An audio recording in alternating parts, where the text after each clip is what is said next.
교토에서 처음 맞이하게 된 월요일, 이른 시간이었지만 민박집 사장님과 아침 인사를 했다. 전철이 지나가는 걸 보면 왜 창문이 흔들리는가의 원인을 찾을 수 있었다. 특급이었다. 사장님이 나간 지 별로 안 된 이후 나도 나갈 채비를 했다. 오늘은 사실 방을 빼는 날이다. 여러 일을 하면서 유튜브까지 하려고 하는 이분의 성실함이 감명 깊었다. 새벽에 들어와 새벽에 다시 출근하는 모습은 갓생 그 자체인 것 같았다. 나는 나오자마자 보이는 건너편 공동묘지를 보면서 오사카로 갈 채비를 끝냈다. 오전에는 비가 안 온다고 구구의 날씨가 그랬는데 나오자마자 구름이 심상치 않았다. 어제에 이어 오늘도 민박집에서 제일 가까운 데이안선 후지노모리역으로 걸어갔다. 5분 정도 걸어가 후지노모리역에 도착했다. 사실은 아침에 후지 이나리도 가보려 했다. 그러나 그냥 오사카나 진하게 한번 보고 오자라는 마음을 먹게 되어 바로 빠꾸했다. 7시 30분 정도 되었을 때였는데 의외로 출근하는 직장인 학생들이 많이 보였다. 무엇보다 전철역으로 가니 애기들이 많이 보였는데 이 이른 시간에 어딜 가나 궁금했다.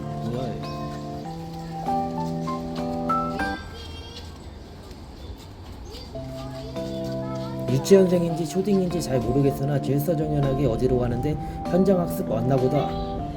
애들은 애들이고 나는 오사카를 가기 위해 전철에 몸을 실었다. 담바바시역으로 향했다. 저 때는 몰랐는데 담바바시역 이틀 연속 갔었다. 특급 열차를 타기 위해 환승이 필요했다. 이렇게 시원하게 달리는 열차들이 유라유라 하우스 민박집의 창문을 흔들어 제꼈다. 도쿄, 오사카 대비 교토가 전철 타기는 쉬우나 적응하기까지 몇 번 타봐야 하는 필요가 있었다. 어리바리 까다가 특급 열차가 뭔지 몰라서 첫 전철을 놓쳤다. 두 번째 전철을 기다렸다. 분명히 사람들이 없었는데 특급 열차 올 시간이 되니 갑자기 무지막지한 사람들이 생겨났다.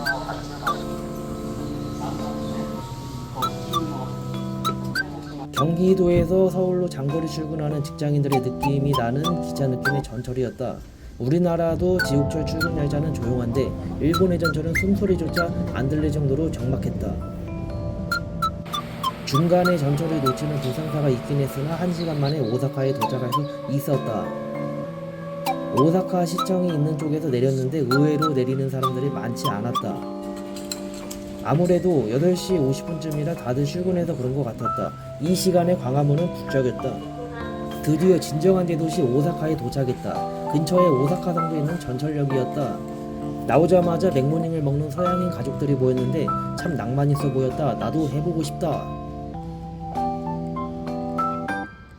우리나라와 달리 일본의 직장은 굉장히 보수적이라 그런지 출근하는 사람들이 별로 없었다. 8시 50분이면 한창 출근 끝물인 사람들 뛰다닐 시간인 것 같은데 참 아이러니했다. 오사카 대교가 보이는 곳인데 딱 우메다와 신사이바시 중간 지점인 것 같았다. 작년에는 걸어서 오사카 시내를 거의 다 돌아봤던지라 이번에는 반대 방향으로 가봤다. 왜 이렇게 덥냐고. 어제에 이어 오늘도 역시나 늦더위가 이어졌다. 습도까지 높은 날이라 더위가 상당했다. 이 동네가 사람이 정말 많은 동네인 걸 작년에 봤었는데 왜 사람이 없는지 정말 의아했다. 고층 건물이 없는 교토에 있다가 와서 그런가 시골에서 상경한 느낌이 들었다. 한국은행과 비슷하게 생긴 오사카 시청도 보였다. 뭔가 익숙한 동네의 느낌이 났다. 일본 거리를 다니다 보면 공사나 차량 통제 등 다양한 일에 부딪히게 된다. 조금 기분이 안 좋을 수 있는 요소일 수 있으나 항상 안내하는 사람들이 웃고 친절하게 대해줘 이러한 조금의 불편한 기분도 함께 사라지는 마법이 있는 것 같다. 거리를 배회한 지 1시간 만에 발견한 신사이다. 교토에서는 상상도 못할 일이다. 1시간 반 만에 처음 봤다. 우리나라도 안내하시는 분들이 하나씩 생기고 있는데 그냥 꿀이라고 생각하고 대충대충 일하는 게 조금 아쉽다. 이런 점은 일본의 마인드를 좀 배워갔으면 좋겠다. 무더위가 최고조에 이를 때쯤 발견한 상점가 교토에 있다 와서 보니 뭔가 낯설었다. 생각해보니 4월과 7월에 도쿄에 갔을 때 이런 상점가 거의 못 본 것 같기도 하다. 아점 느낌으로다가 몸보신 좀 해보려 했으나 히츠마부시 가게가 11시에 열어 패스했다. 대신 일본에서는 보면 무조건 들어가야 하는 빵집을 발견해서 우선 탐색전에 들어갔다. 그동안 다녔던 제과점 대비 가격이 아주 저렴했다. 대신 시장빵 느낌이 나기도 했다. 한국에만 있는지 알았던 꽈배기와 소세지빵, 못난이빵도 보였는데 아주 맛있어 보였다. 크루아상, 못난이빵, 크림빵까지 3개를 310엔에 구매했다. 맛 아주 스바라시했다. 어제 축제랑 이자카야를 가느라 현금을 많이 쓴 상태라 이온뱅크를 들려 돈 좀 뺐다. 트래블 월렛만 아니었으면 필요할 때만 빼면 되는데 이온뱅크 ATM은 찾기가 어렵다. 일본 카페를 가고 싶었으나 도저히 없어서 글로벌 카페 맥날에 들어와 맥카페 메뉴를 시켰다. 일본 맥날의 햄버거는 더 비싼 것 같았는데 맥카페 메뉴는 품질도 가격도 훨씬 월등했던 것 같다. 오사카의 바다를 한번 봐주고 맥도날드에서 기력을 충전한 뒤 도돈보리로 향했다. 걸어서 신사이바시 근처에 오면 고급차, 명품 매장이 눈에 띈다. 이것만으로 내 위치 확인이 가능하다. 작년에 이쪽으로 안 와봤던 것 같아. 자전거 기름칠 좀 해줬으면 좋겠다. 그리고 일본 사람들에게 해주고 싶은 한마디가 있다. 제발 체인에 기름칠 좀 해라. 사람이 없던 거리가 신사이바시에 들어서자마자 미친듯이 생겨나는 마법이 발생했다. 역시 여행은 도시에서 해야 더 재밌는 부분이 많은 것 같고 에너지도 얻어갈 수 있는 것 같다. 그리웠던 신사이바시 거리를 거닐며 에너지를 얻어갔다. 작년과 뭔가 같은 것 같기도 많이 바뀐 것 같기도 한 느낌이 드는 신사이바시였다. 나의 제일 카야노 30이 짝퉁인지 그리고 본고장이 아직도 신발이 얼마인지 확인하러 매장에 들어갔다. 제이트라부코 12는 내가 정말 갖고 싶은 신발이었으나 여유가 안 되어 쳐다만 보는 신발이다. 전반적으로 신발이 한국보다 비쌌다. 정가가 그냥 한국보다 10,000원, 20,000원 정도 비쌌다. 대신 한국에는 사이즈가 없다. 다음은 요새 날아가고 있다는 브랜드 나이키에 들어섰다. 국내에선 보기 힘든 알파플라이, 베이퍼플라이 등 카본 러닝화들이 많이 보였다. 근데 다른 러닝화 브랜드들을 많이 보고 와서 그런가 나이키의 운동화가 성에 차지 않았다. 세일도 하긴 했는데 진짜 아무도 안 살 것 같은 컬러의 모델들만 조금씩 세일했다. 이거다. 오사카에 왔으니 타코야키 하나는 양심적으로 하나 때려줘야 할 것 같았다. 작년에 기가 막히게 먹었던 타코야키 집이 있어 그 집을 찾아 나섰다. 찾기는 아주 쉬웠다. 이 집은 아니었으나 만드는 모습이 아주 열정적이고 눈에 잘 띄었다.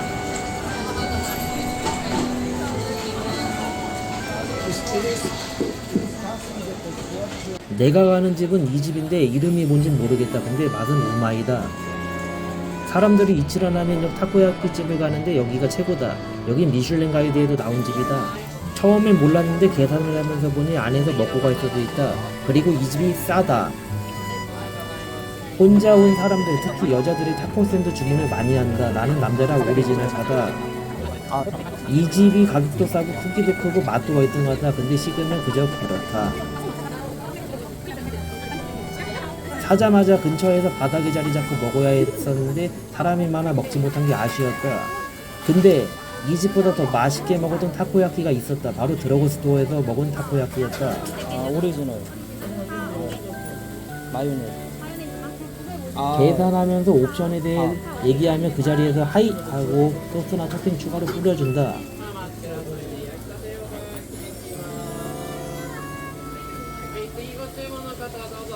여기는 외국인 종업원이 응대해줬는데 일본 배치가 성공하여 아주 친절했다.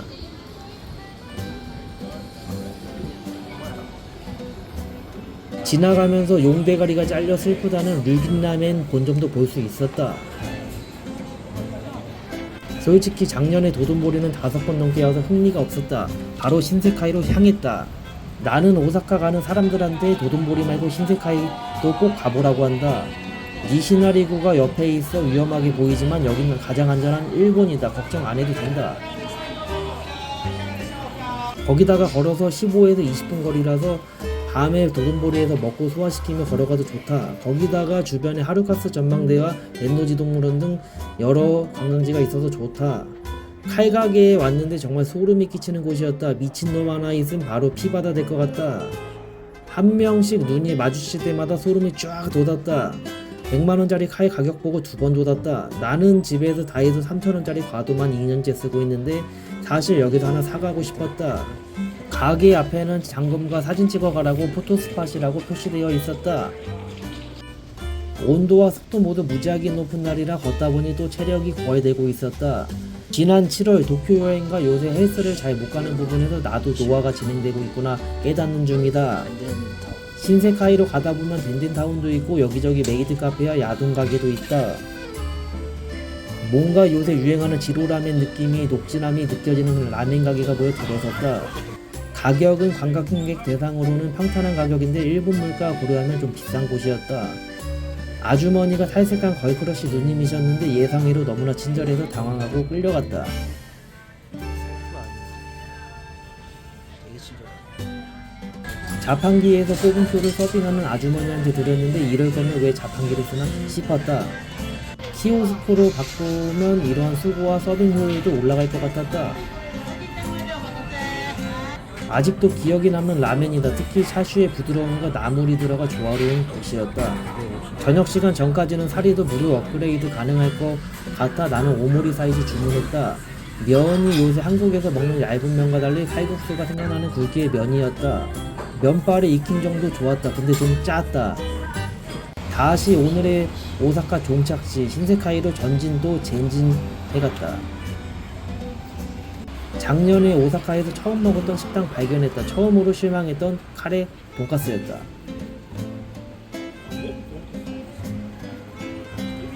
신세카이에 거의 도착할 무렵부터 비가 조금씩 뿌려지기 시작했다. 일반 호텔이었으면 비닐우산 하나 빌려 나왔는데 민박집이라 그게 아쉬웠다. 우중충한 날씨 속 신세카이에 있는 스텐카쿠에 도착했다. 작년에 머물었던 마루하우스도 아직 작년에 있던 스태프들이 있나 멀리서 쳐다봤다. 아쉽게도 워울로 왔던 친구들은 다 집에 간 것 같았다. 그냥 내 갈 길 갔다. 비록 1년밖에 안 되었지만 1년 만에 왔다고 작년의 기억들이 새록새록 추억으로 떠오르기 시작했다. 분명히 아케이드가 있는데 물이 떨어져서 의아해했는데 이런 시장 위가 뚫려 있었다. 이 초밥집도 굉장히 맛있는 곳이었는데 아쉽게도 줄이 길어서 그냥 패스했다. 분명히 나는 이날 나고야로 넘어가려 했는데 시간이 흐르면서 생각을 접기 시작했다.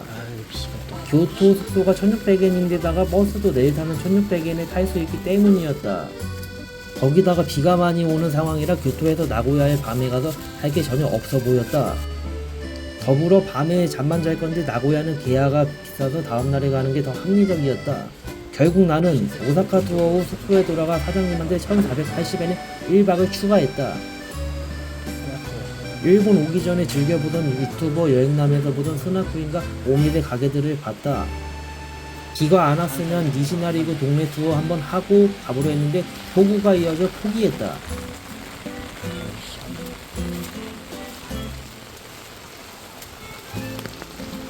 도저히 7년 된 3단 접이식 우산으로는 이 폭우를 못 이겨낼 것 같아 교토로 돌아가기로 결정했다. 작년에 이 전철역이 크게 리모델링을 했던 기억은 없었는데 1년 사이에 다른 곳이 돼 있었다.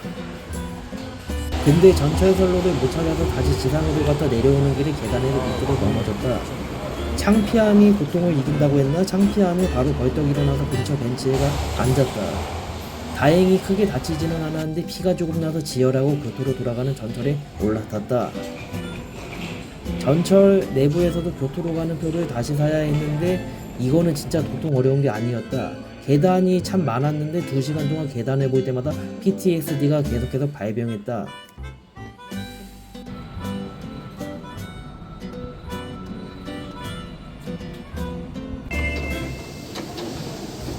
우선 240엔짜리 티켓을 사 교토행 게이안선이 있는 전철역에 도착했다.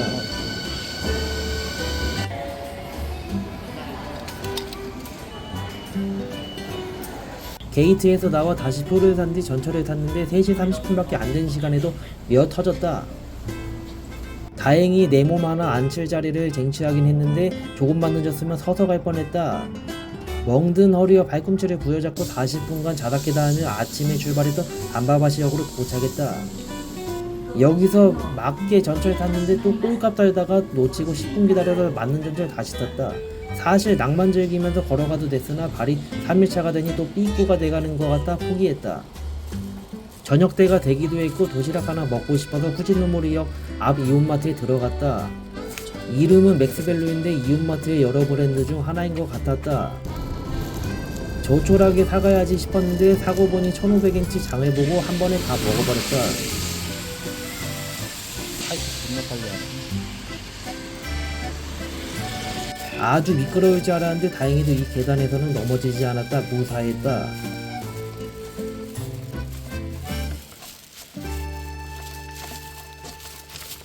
숙소에 돌아오니 사장님이 제1교포 형님과 뭘 만들고 계셔서 잠깐 얘기를 나눴다.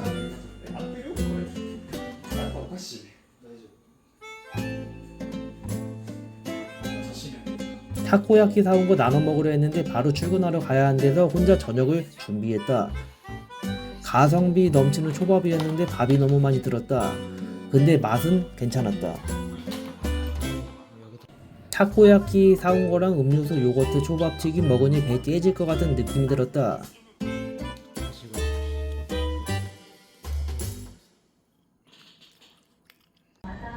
교토에서 너무 한게 없어서 밤에 볼 게 많다는 귀용거리라도 구경하러 가하라마치로 향했다. 우리 동네에는 없던 사람들이 비가 오는데도 여긴 엄청난 인파들이 있었다. 8시였다. 이 거리를 따라가다 오른쪽으로 빠지면 니넨자카, 산넨자카 갈 수 있다. 왼쪽으로 빠지면 기온거리, 뒤쪽으로 빠지면 가하라마치. 정면은 이름이 뭔지 몰랐다. 전에는 몰랐는데 이쪽에 호스텔이나 숙박업소도 많은 것 같았다. 무지하게 비쌀 것 같다. 후지노모리 신사와 달리 전혀 무섭지 않고 오히려 멋진 신사가 있었다. 들어서자마자 미니 오코노미야끼가 보이는데 먹으면 배탈 날 것 같은 위생이었다. 야간 신사를 여유롭게 한 바퀴 돌고 교토타워의 야경을 보러 향했다.